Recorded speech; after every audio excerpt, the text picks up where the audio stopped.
5 August 2024 দুই প্রতিবেশী দেশ বাংলাদেশ ও ভারতের মধ্যে এক জটিল সম্পর্কের সূচনা হয়।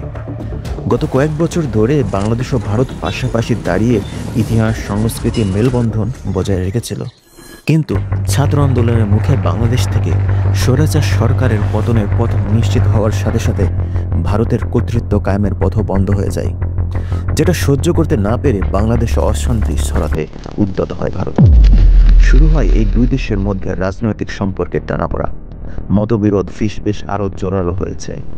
ভারত মিথ্যা তথ্য ছড়িয়ে দিতে শুরু করেছে বাংলাদেশের বিরুদ্ধে, যেটা শুরু হয় বাংলাদেশের অন্তর্বর্তীকালীন সরকার ও রাজনৈতিক দলগুলোকে নিয়ে।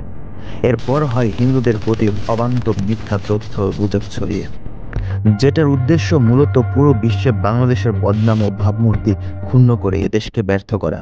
আর এই মিথ্যা তথ্য গুজব ছড়ানোর মূল দায়িত্ব পালন করছে ভারতের জনপ্রিয় মিডিয়া হাউসগুলো এবং সামাজিক মাধ্যম এক্স। আর এটা একদমই হেয়ালি পড়ার বিষয় নয়, কারণ অধিকাংশ ভারতের মিডিয়াগুলো ইংরেজি ভাষায় খবর প্রচার করে, যে কারণে মিথ্যা অপপ্রচারে এই শিল্পটাকে খুব সহজেই পুরো বিশ্বে ছড়িয়ে দিতে পারে এবং তাদেরও পছন্দ যে কোনো কিছুকে তারা খারাপভাবে বিশ্বের সামনে তুলে ধরতে পারে। মিথ্যা তথ্য গুজব ছড়াতে অবশ্য ভারতের বিশ্বব্যাপী একটা বদনাম রয়েছে।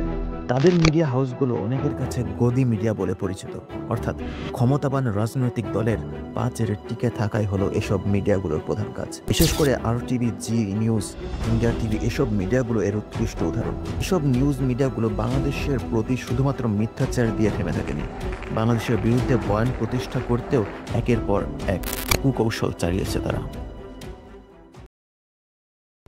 বিদ্বেষমূলক জনমত করতে ভারতীয় হিন্দুদের মধ্যে এমন ধারণা ছড়িয়ে দেওয়া হচ্ছে যে যেন বাংলাদেশে হিন্দুদের অবস্থা প্রবল ভীতিকর, আশঙ্কা এবং প্রবল উদ্বেগজনক। এবং এমনটা মনে করার প্রধান কারণই হচ্ছে ভারতের এই সকল গদি মিডিয়া।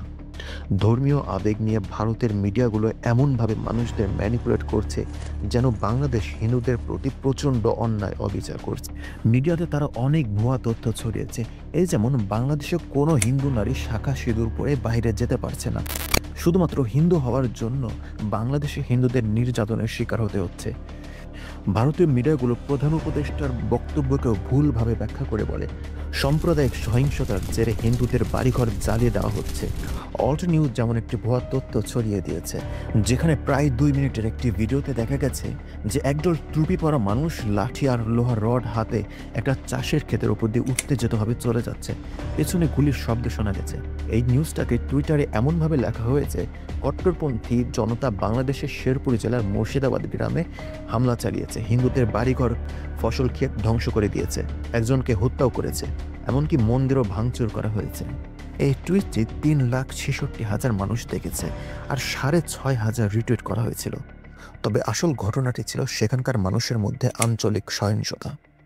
এর বাইরেও মানববন্ধন করার ভিডিওকে হিন্দু ব্যক্তিদের দাবিতে প্রচার করা, প্রধান উপদেষ্টার আইসিইউতে ভর্তি হওয়ার ভুয়া খবর, বাংলাদেশের নিষিদ্ধ জঙ্গি সংগঠনগুলোর ওপর থেকে নিষেধাজ্ঞা তুলে নেওয়ার ভিত্তিহীন দাবি, ট্রাম্পের বিজয়ের পর ইউনুসের ফ্রান্সে পালিয়ে যাওয়া, পাকিস্তানি জাহাজের মাধ্যমে অস্ত্র আনার মিথ্যা দাবি, নিহত আইনজীবী সাইফুল ইসলামকে চিন্ময় কৃষ্ণের আইনজীবী হিসাবে প্রচার, বাংলাদেশে ভারতীয় চ্যানেল বন্ধ হওয়ার গুজব, বাংলাদেশের মুসলিমদের হামলায় হিন্দু মন্দিরে প্রতিমা ভাঙচুরের দাবি, বিভিন্নভাবে মিথ্যা ও নাটক সাজিয়ে অতিরঞ্জিত করে তুলছে।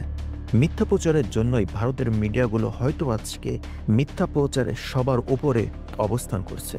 ভারত শেখ হাসিনার মতো মূল্যবান মিত্র হারানোর হতাশা এবং ভারত বিরোধী মনোভাব পোষণকারী দেশের নতুন সরকার সম্পর্কে শঙ্কার কারণে এই সকল বিভ্রান্তিমূলক তথ্য অভিযান তারা বাংলাদেশকে অস্থিতিশীল করার চেষ্টা করছে।